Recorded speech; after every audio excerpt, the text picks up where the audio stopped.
Hello there, everyone. Quick dictionary check before we do chapter 17. The word gay, meaning bright or cheerful, happy, is used to describe one of the characters in today's chapter. Chapter 17, the hunting of the White Stag. The battle was all over a few minutes after their arrival. Most of the enemy had been killed in the first charge of Aslan and his companions, and when those who were still living saw that the witch was dead, they either gave themselves up or took flight. The next thing that Lucy knew was that Peter and Aslan were shaking hands. It was strange to her to see Peter looking as he looks now. His face was so pale and stern, and he seemed so much older. "It was all Edmund's doing, Aslan," Peter was saying. "We'd have been beaten if it hadn't been for him. The witch was turning our troops into stone right and left, but nothing would stop him. He fought his way through 3 ogres to where she was just turning one of your leopards into a statue. And when he reached her, he had the sense to bring his sword smashing down on her wand instead of trying to go for her directly and simply getting made into a statue for his pains. That was the mistake all the rest were making. Once her wand was broken, we began to have some chance, if we hadn't lost so many already." He was terribly wounded. We must go and see him. They found Edmund in the charge of Mrs. Beaver, a little way back from the fighting line.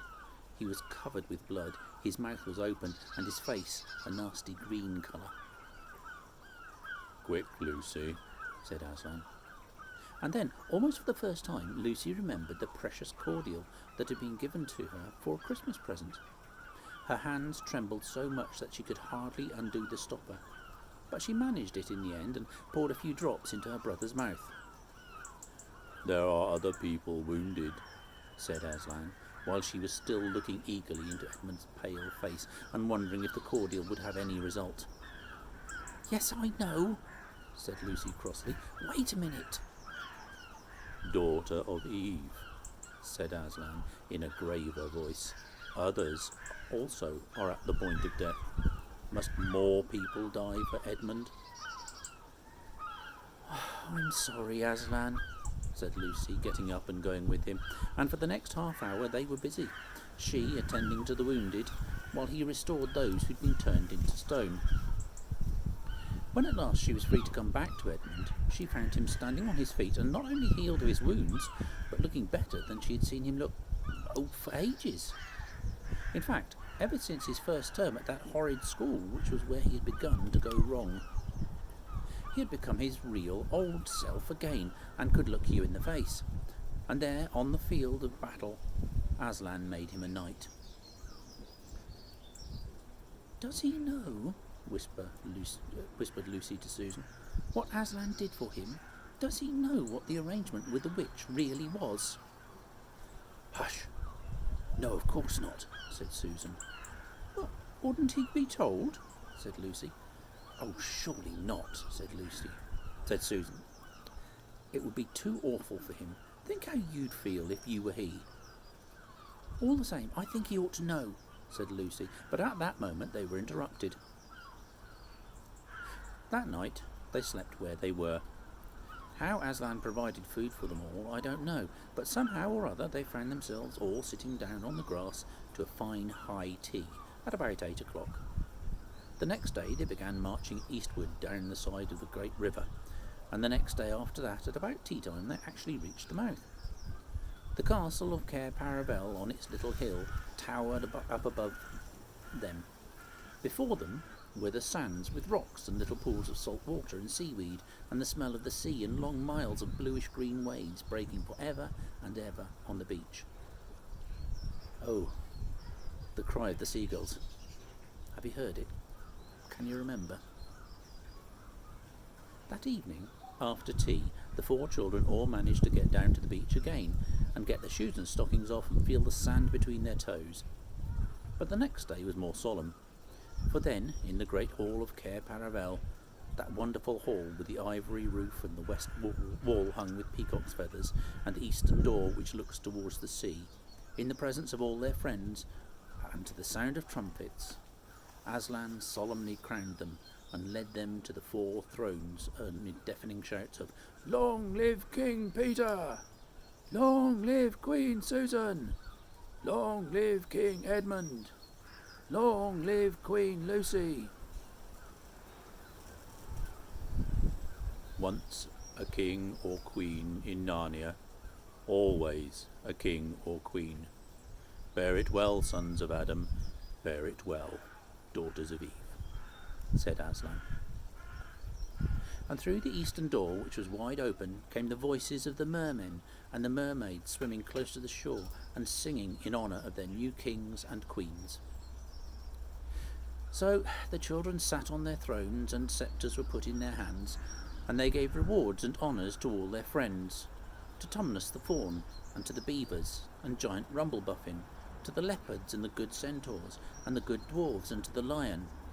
And that night there was a great feast in Cair Paravel, and revelry, and dancing, and gold flashed, and wine flowed, and answering to the music inside, but stranger, sweeter, and more piercing, came the music of the sea people. But amidst all these rejoicings, Aslan himself quietly slipped away.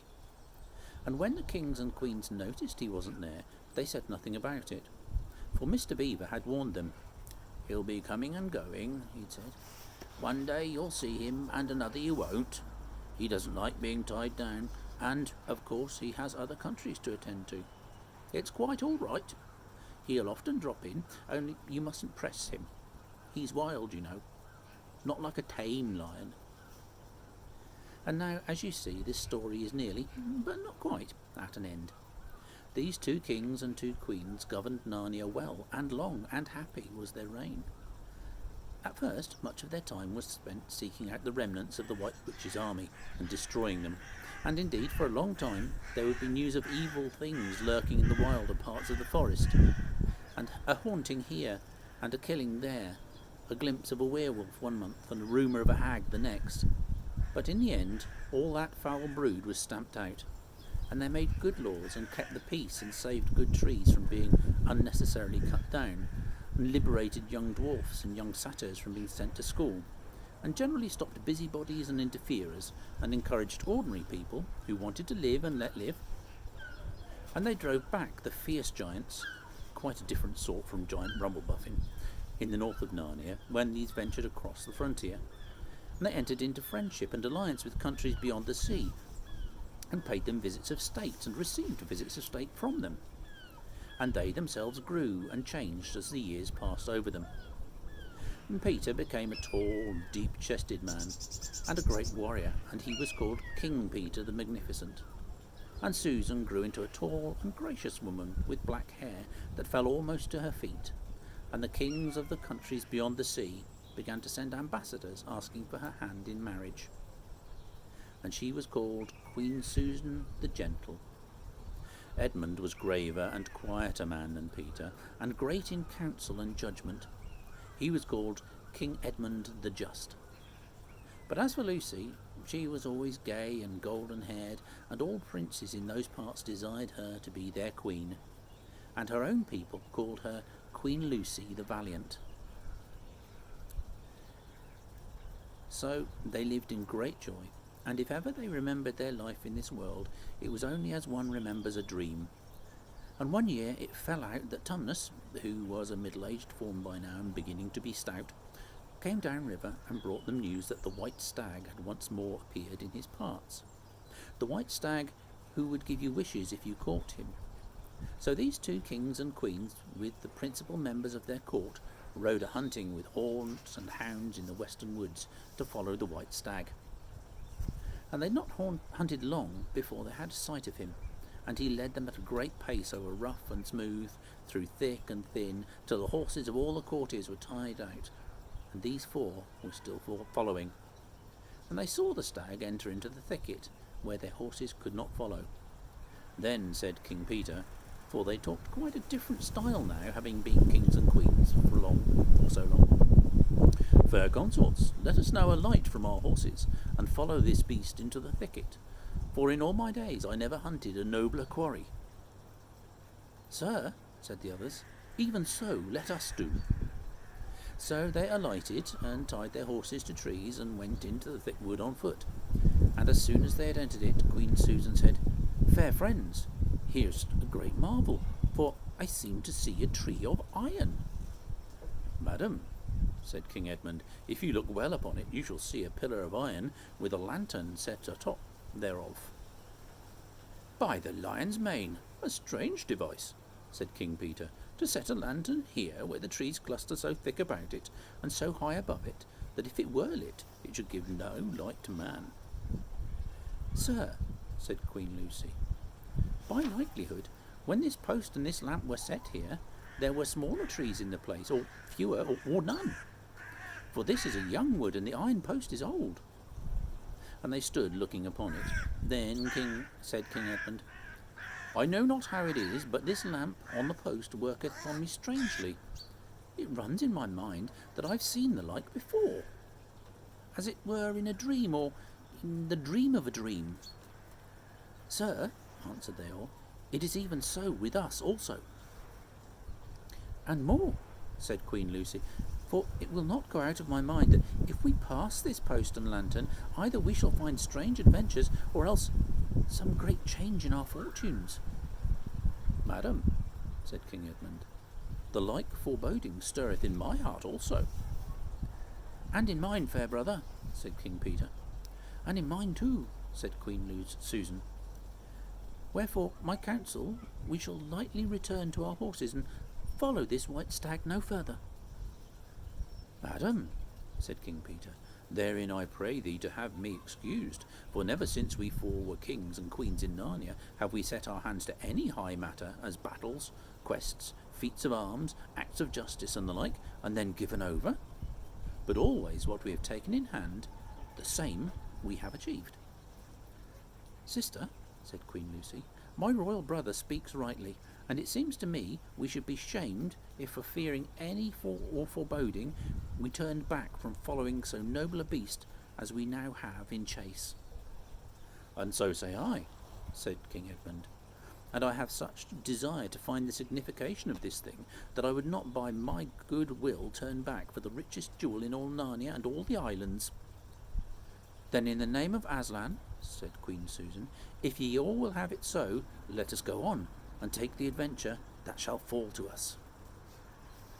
So these kings and queens entered the thicket, and before they had gone a score of paces, they all remembered that the thing they had seen was called a lamp-post. And before they had gone 20 more, they noticed they were making their way not through branches, but through coats. And the next moment they all came tumbling out of a wardrobe door into an empty room. And they were no longer kings and queens in their hunting array, but just Peter, Susan, Edmund, and Lucy in their old clothes. It was the same day and the same hour of the day on which they'd gone into the wardrobe to hide. Mrs. Macready and the visitors were still talking in the passage, but luckily they never came into the empty room, and so the children weren't caught. And that would have been the very end of the story if it hadn't been that they felt they really must explain to the professor why 4 of the coats out of his wardrobe were missing. And the professor, who was a very remarkable man, didn't tell them not to be silly or not to tell lies, but believed the whole story. "No," he said, "I don't think it will be any good trying to go back through the wardrobe door to get the coats. You won't get into Narnia again by that route. Nor would the coats be much use by now if you did, mate." "What's that?" "Yes, of course you'll get back to Narnia some day. Once a king in Narnia, always a king in Narnia. But don't go trying to use the same route twice. Indeed, don't try to get there at all. It'll happen when you're not looking for it. And don't talk too much about it, even among yourselves. And don't mention it to anyone else, unless you find that they've had adventures of the same sort themselves." "What's that? How will you know?" "Oh, you'll know all right. Odd things they say, even their looks, will let the secret out. Keep your eyes open. Bless me, what do they teach them at these schools?" And that is the very end of the adventure of the wardrobe. But if the professor was right, it was only the beginning of the adventures of Narnia.